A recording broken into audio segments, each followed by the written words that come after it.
Welcome one more time to Crossing Cultures with Christina Luna. Hello, how are you all today? Today we have a guest that blends cultures through marriages too. Here we are with Karen Stylianides. How do you pronounce it? That's exactly right. Stylianides. Very good. Stylianides, right? And the name, don't let it confuse you because she's a Midwestern American girl from Iowa that married a Greek guy. What is your maiden name? Johnson. Jackson. Well, that's very No, American. Johnson. John, well, But even more yeah, American than it's very American. American name. So today we're going to talk about her experience being married to somebody from another culture. But let's talk about start. What is life as a Midwestern girl? Because people think, oh, the United States. No, the United States are many countries in one, right?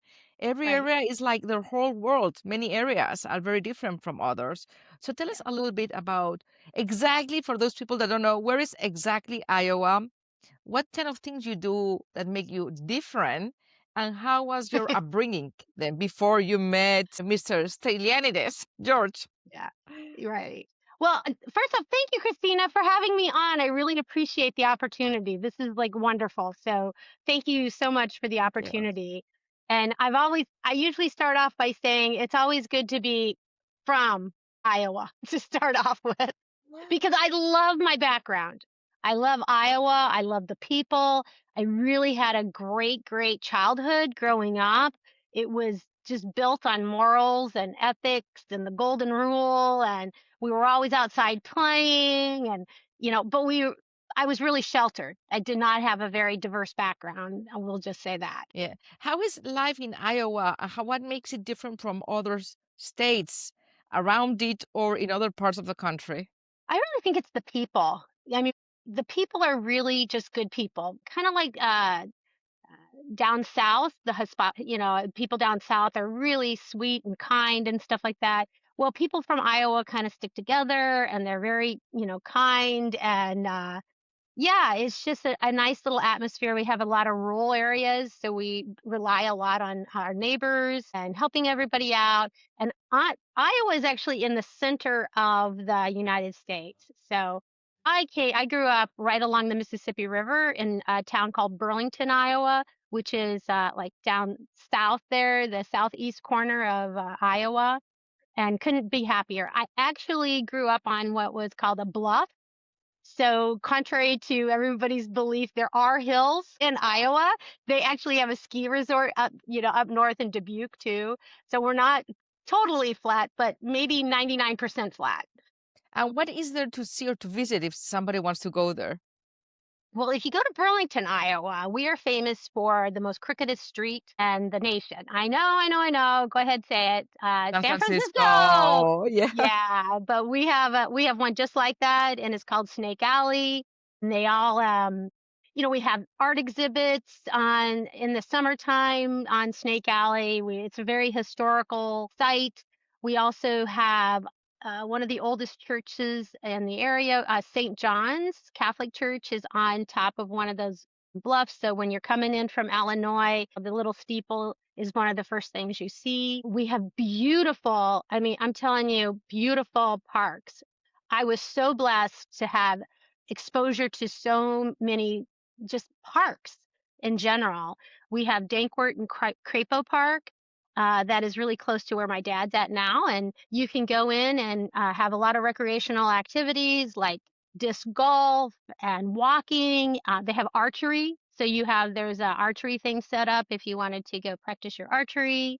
They have tennis courts, pickleball courts, softball, baseball, diamonds, and a All beautiful kinds playground of for kids. nature, a lot of Yep. nature. If you like nature, go to Yeah. Iowa, right? Well, yeah, it's a really nice place to go visit. That's wonderful. So anyway, tell us a little bit about how you met your husband. Let's go into that now. How did you grow up? Because I don't think he went to Iowa, or he did. No, no, no, no. My husband, Georgios, he came over in 1982 to the United States, and he always wanted to study in the United States, and he had an uncle that lived in Knoxville, Tennessee. So he came over and started living with his uncle, and his uncle, Yanni Pantanizopoulos, and I know That's that's a a hard mouthful word to too, pronounce. right? Tell me about it. And then once he got finished, he got his undergraduate degree from Knoxville, Tennessee, and then he went on to Purdue for a little bit.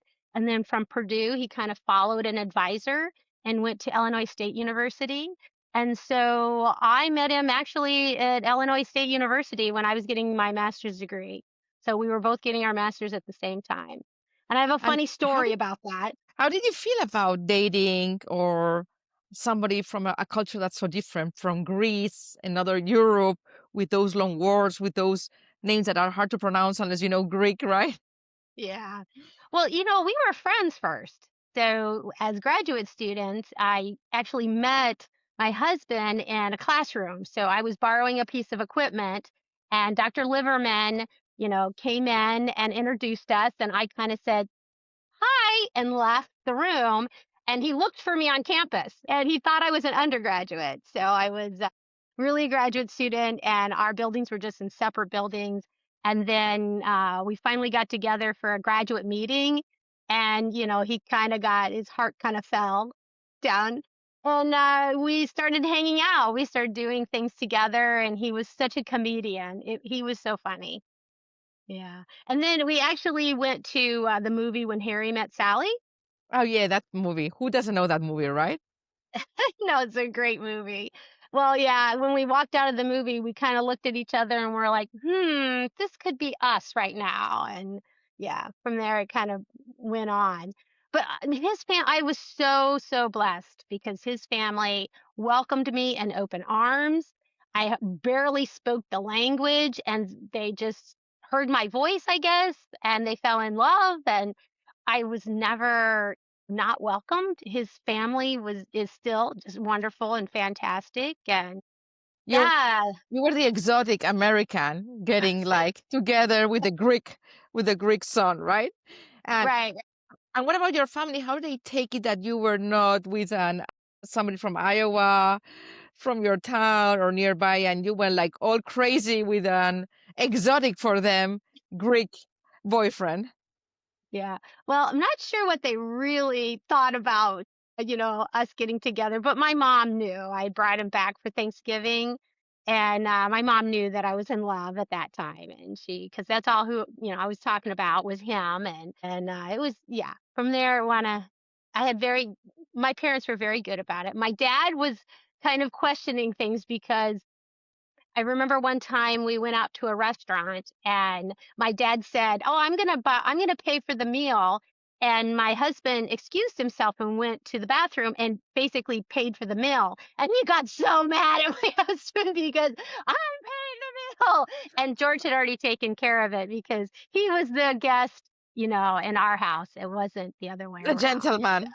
yeah, he was being the gentleman. Yeah. So, Well, that's wonderful. And then you got married, and I know that you got married in Greece. We're doing this like in steps. The steps where she grew up, how did she met, how did she get married, the kids, the yeah, culture, the food. This is like a blend of culture, so it's perfect for our show.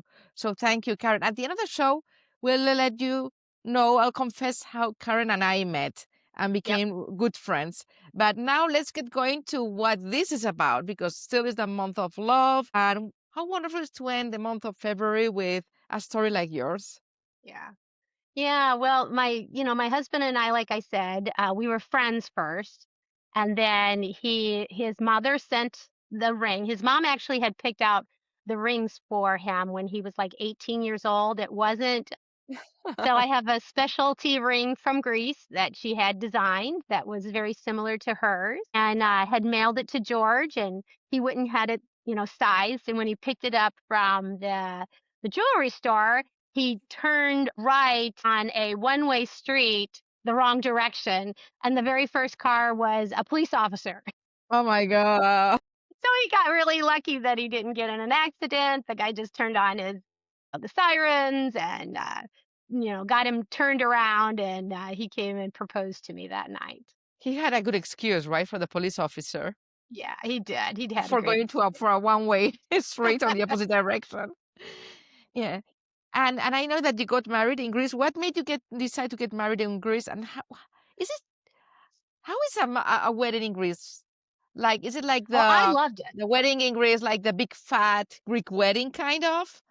Tell us about it. Well, I did get baptized in a little baby pool. Remember in the Oh, you meeting we had had to to get that? convert? Yeah, I had to convert. So I grew up Catholic, so it was very easy to convert. I just needed to have a sponsor, and we were able to, get married without, because I was Catholic, we were able to get married, and we actually, his brother made all the arrangements. So it was not necessarily traditional from United States standpoint, because we went over and got married in June, and we went over early. And so we had been there for like a week, and I kind of said, well, what's going to happen with the wedding and where are we going to have the reception? And all of a sudden they kind of said, well, we have the church arranged, but not sure where we're going to have the reception. And here it was like 2 weeks we were supposed to get married and they didn't have a reception place. So nothing like in the US, you got to book a year in advance if you're going Or to get more? married in the Yeah, exactly. So we ended up like getting in the car and driving to the restaurant and saying, "Hey, by any chance are you free on this day? We would like to have our reception at your place." And the first place didn't work out, and then we went to another place in the mountains, and they were able to accommodate, the everybody that came. Well, immediate family, after the wedding. Yeah, I can And imagine that. And yeah. how is a Greek Orthodox, because you converted to Orthodox, how is it to become a Greek wedding? Is it like the movie? Well, it didn't say much in the movie. Like they didn't reveal as much as what's involved in the Greek weddings to begin with. So my experience was that my brother-in-law Nikos, he made all of the arrangements. You Instead of having a bridesmaid, you have what's called a kumbara. So your bridesmaid is a kumbara, and she's the one that basically kind of marries you, or he. And we wear crowns on, and she's the one who kind of blesses the crowns and, puts the crowns on, and everything has to do with three. So when the blessings were taking place, we had to go around the altar 3 times, and the blessing was all three. Yeah. But it was a really great experience. I got married in a fourth century church. So it was Saint Sophia in Thessaloniki, Greece. And it's just a gorgeous, gorgeous church. You kind of really, you know, it was very spiritual as well. You kind of really felt welcomed and everything like that. And everybody stood around me. So in a traditional Catholic wedding, the father brings the bride down the aisle. I couldn't have stand that. I would have been a mess trying to walk down all by myself. I don't like that attention. But when we got into the church together, my whole family was surrounded by me. My mom and dad and my sister went. My godmother, Zach, went. And then we had some family friends come as well. And they just kind of all gathered around us and they just kind of walked up to the aisle with us together and shared the ceremony with us. So that makes it less kind of scary, right? But Yeah, it's self-centered, that it's all about me. It's like, oh, we're all getting married right. together. This is like a party, right? So tell us also about, I know a story about the bouquets, the roses, the flowers, I mean. The flowers, yeah.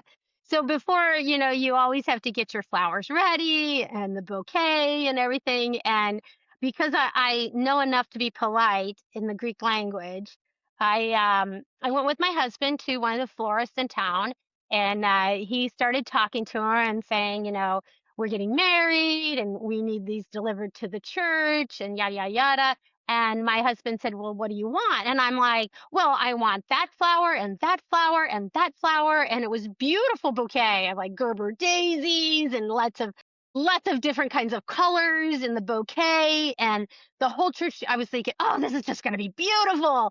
And in the background, they're talking to each other and they're kind of raising their voice a little bit, that's traditional. I mean, when Greeks have a conversation, they're usually yelling at everybody. And it's not a bad thing. They're just communicating. So I didn't really think anything of it or anything. And my husband then afterwards, George was saying that, well, they were yelling at me because they said that's not the traditional thing for the church. You can't, you can't order a whole bunch of different bouquets of flowers. You have to have either white carnations or white roses. Those are your choices. That's all you can get. And my husband stood up for me and said, nope, not, this is her day and she gets what she wants. So I have a Wow, that's wonderful wonderful. husband that did He's that. a Yeah. keeper. How many years have He you is. been married? Well, this will be 30, let's see. Yeah, it's 35 years we've been married. Wow, We'll be 35 going on years, two kids. 36. And how did you embrace that? And you decided to live in the United States instead of Greece. Yeah. What made you did you ever regret that? Did you now looking backward in hindsight, do you think it would have been your life would have been it would have been different, Yeah, obviously. we've been totally. Better, or is it a Yeah. place where you would live at some point? That's a great question because you don't know, I never know, Greece has had the country of Greece has had some really difficult financial, times too. When the euro switched over, they used to have the Greek drachma. That's when I met my husband, when the drachma was, being used as currency. And then when the European government switched over and they embraced the euro, some of the things did not, like, they had a lot of financial crises and stuff like that. And so my husband would have had to have a connection at the university level. So, his background, he's a biomechanist, so he has a PhD in anatomy and biomechanics. And he would have had a connection to teach at the university level in Greece. We looked into it. He had a couple of opportunities, but then we decided to stay in the US. How was your tell me some of the cultural shocks over the years, maybe not so much shocks anymore, about at the culture that's so different from a Midwestern girl from Iowa, like married to a loud, Greek, colorful family and culture. Well, because I was so sheltered as a kid, I was actually the black sheep of the family. So I moved after I, got my education. I kind of expanded my horizons and I just kind of adventured out and did a lot of other things and traveled a little bit, not a lot, but a little bit. And then when I met my husband, we went to Greece in 1990, and it was quite an experience because I wasn't used to, Greece as a whole. And I remember the first time we landed in Athens and we were going to Thessaloniki, and his brother had picked us up, and we stopped in this mountainside. It was a holy mountain to go to the bathroom. And so I went to the first stall and I opened it up and there was a hole in the ground. And I was like, oh, well, this must be the men's. And so I went like three stalls down, opened it up, and there's a hole in the ground. I think I went to the very last one thinking this is discrimination against women, And then they were kind of giggling in the background a little bit. And I had to buy my toilet paper at the time, from people. And that was a part of that person's job, was to keep the stalls clean and everything. And so that was a little shell shock when I first, came. Wasn't used to going to the bathroom with just a hole in the ground. Yeah, Yeah. I've been in Greece. People normally go to Greece and they go to the islands, Yeah. or to Mhm. Athens, the capital. And what are other things that are not so traditional or popular that people shouldn't miss? That's a tough question because there's so much history in Greece that you know, you can see so much because it's just civilization is, started so many centuries ago that it's a lot of fun. Some of my favorite places to go is definitely the beaches. The beaches are phenomenal. They have the best water, they have the best food. Just sitting at the beach, they have the restaurants on the beachfront, and so just sitting at the tavernas and having, your seafood, fresh seafood, and sometimes like a beer. They have a lot of shandies, lemon shandy, and so just having a nice, drink at the beach, and just the ambiance and everything, and swimming and having the salt on your skin and your hair, and just really enjoying the moment has been such a pleasure for me. Just have really enjoyed that part of it. So the beaches are definitely a must, go to. And the islands that are not so famous are amazing too. You just discover and Yeah. explore islands, right? Yep. I Hmm. know Yeah. that once people get connected to, if you get connected to Greece, you have a full immersion. Yeah. I knew a guy, one of my former old friends' husband. Yeah. He got fell in love with Greece. He learned to speak Greek so well from Spain, and they used to go every year. I think he went to all the different islands that people would never Yeah. know, year after year, and everything is a discovery. So if you want to be a little bit adventurous, try Yep. something different. I went for the first time. I had a boyfriend many years ago from Holland, and we went to Karpatos. Hmm. Karpatos. It was so beautiful. One of the things somebody else told me once, the food and the taste different in Greece. The Yeah. colors are bright. Every single color is like deep, deep, deep in its own color. Yep. Like it's Very passionate. tomatoes taste like great tomatoes. Everything tastes to the fullest.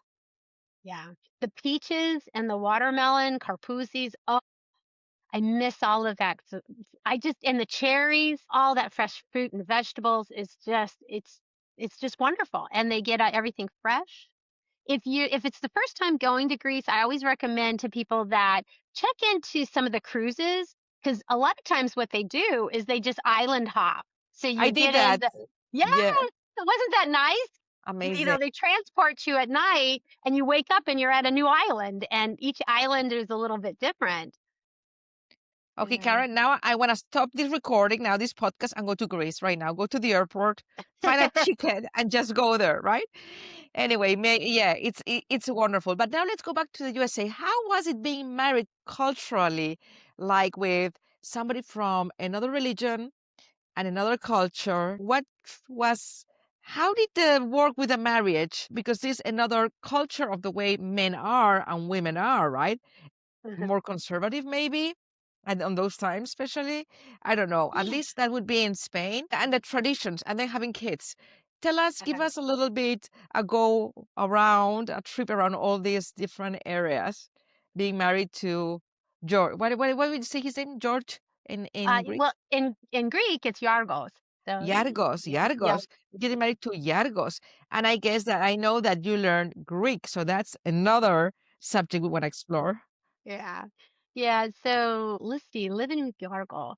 I've had a really I've had a wonderful marriage. We have had a lot of ups and downs, just like any other marriage. And yeah, I really embraced a lot of the traditions that that he brought with him. Like The what? red, well, like on Easter time, they always dye red eggs, and then you crack the eggs, and whose ever egg doesn't crack gets the luck for the year. And at New Year's, we make a vasalopita bread that has a coin inside. And so you cut the bread accordingly. The house gets it, Panaya gets it, and then, Yorgos, and then Karen, and then, Ketty and Andoni. And then whoever gets the coin gets the luck for the year.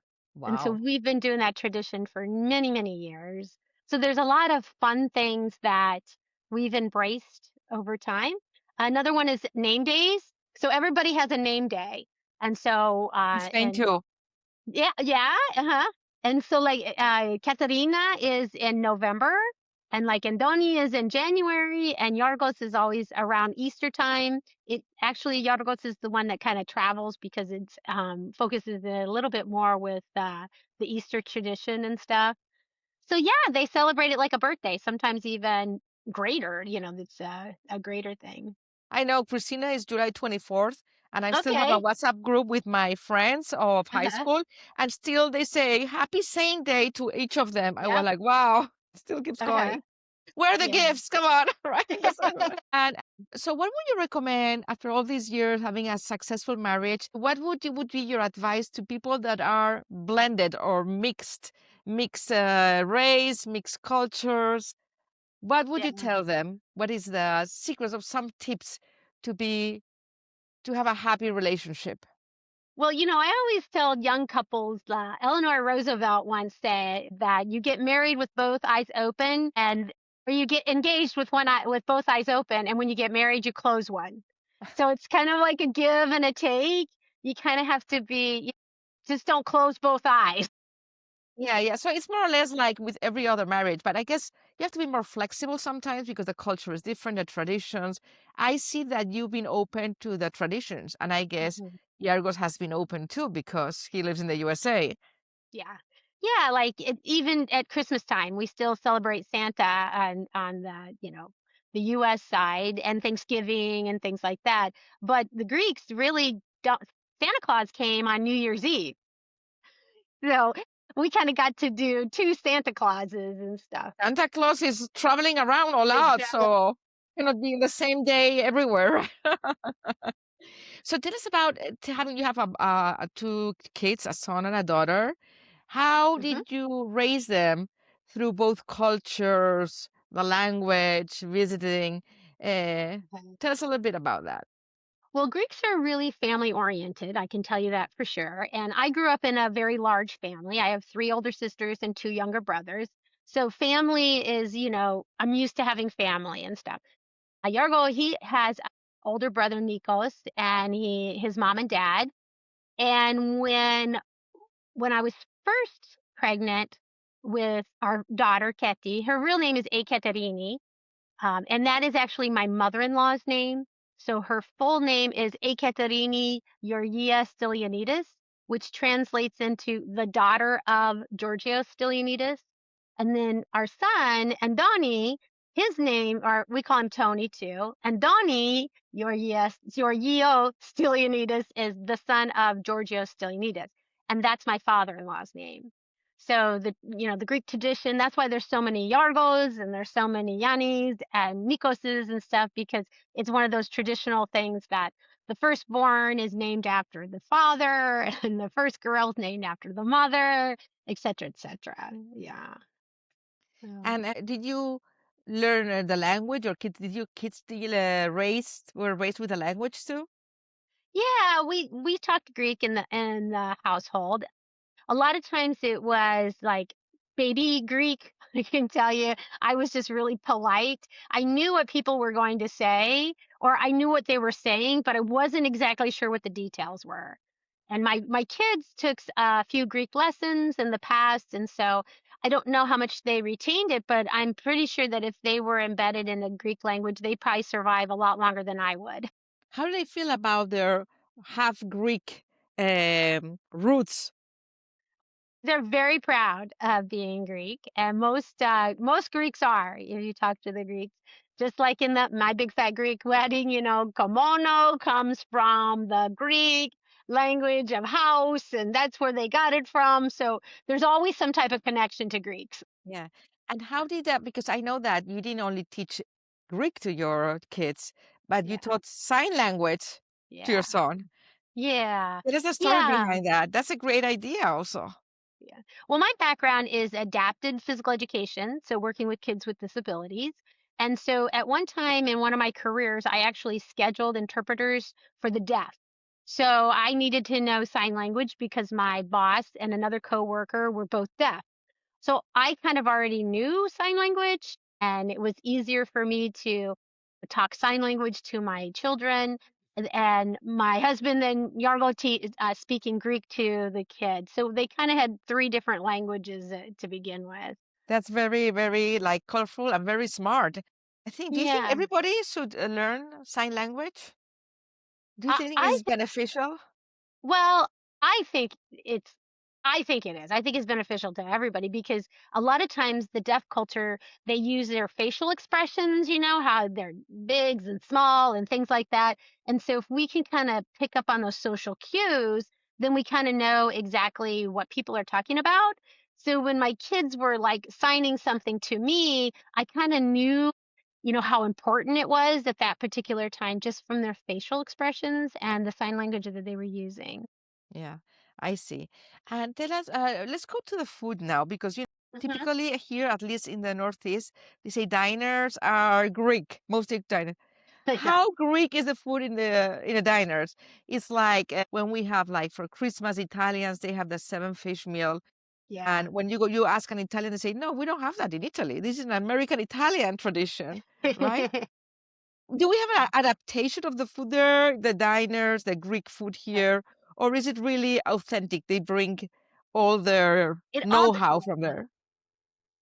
it all depends on the diner. I can tell you that 100% because they've kind of adapted to the culture in the United States with their burgers and stuff like that.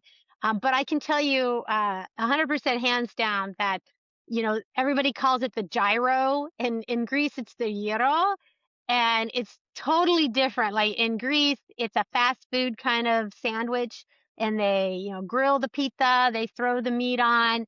They put French fries, tomato, onion, ketchup, and mustard, That sounds and it's American. out the no. Then a lot of times they put tzatziki in their gyros, which is not necessarily traditional with the Greeks. They don't put tzatziki in their gyros.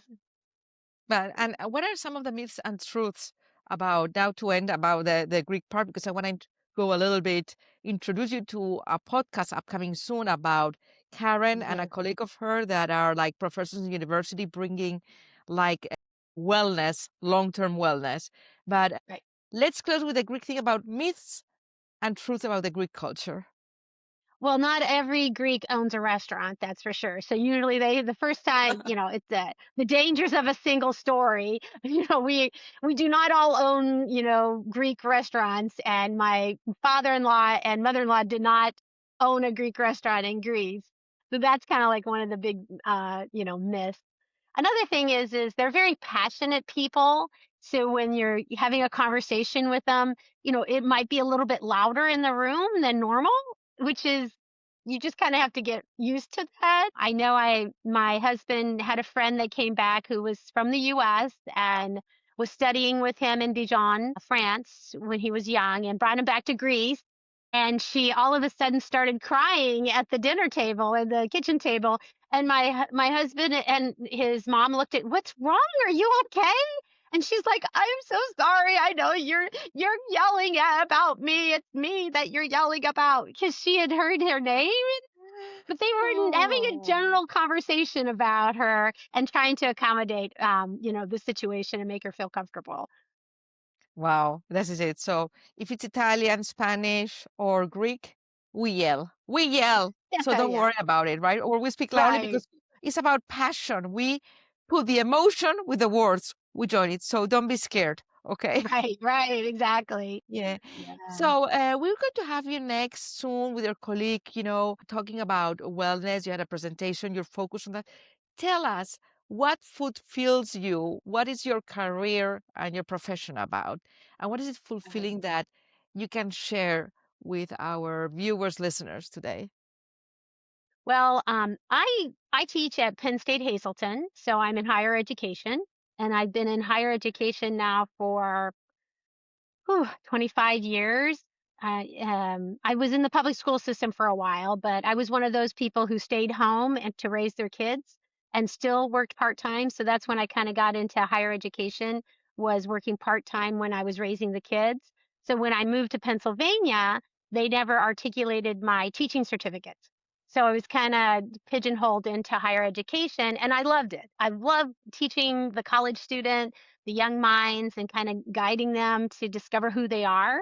There's so much discovery this first couple of years being a college student, the freedom and the growth and the curiosity of learning. I just really embrace the learning from young adults and stuff.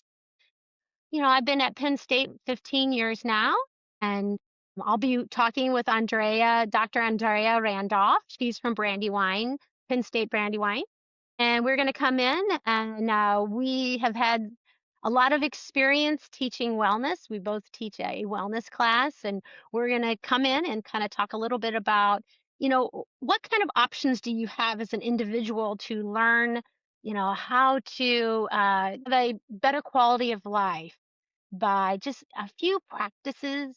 A lot of times the United States is always on the go, go, go, go, go. We're always, you know, fire, and our parasympathetic system is not under control. Our sympathetic system it's a fight or flight. So we're constantly having this cortisone rushing through our bodies, and we need to learn to just slow down and calm down. So we have a few tricks up our sleeves that we've been practicing with that we'd like to share. Andrea is really good about giving the science behind all of the techniques and stuff like that.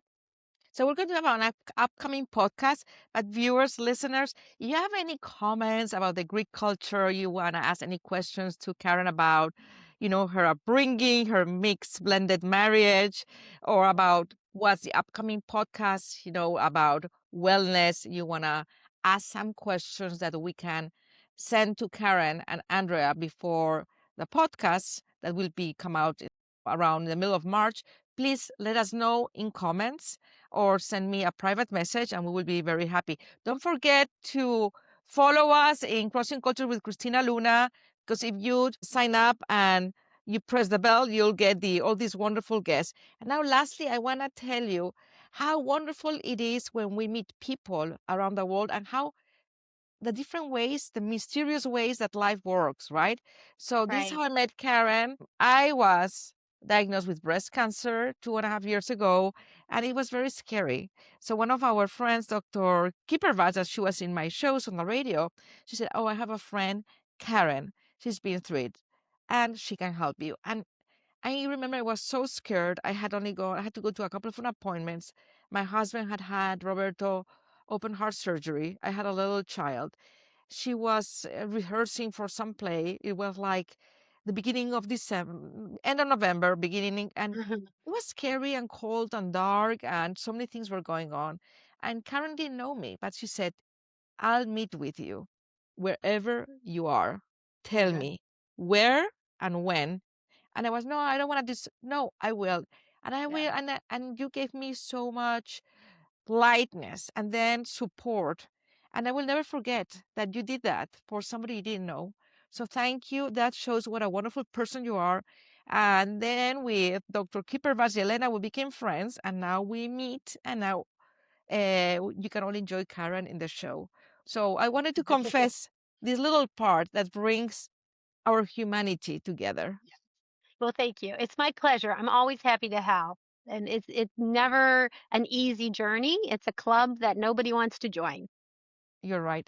But we will have Karen for breast cancer awareness in October again with her personal story and some tips and organizations and help and support.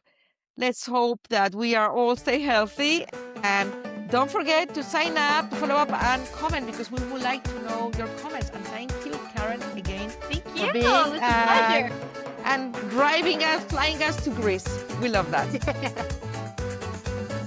Thank you. Bye. Bye.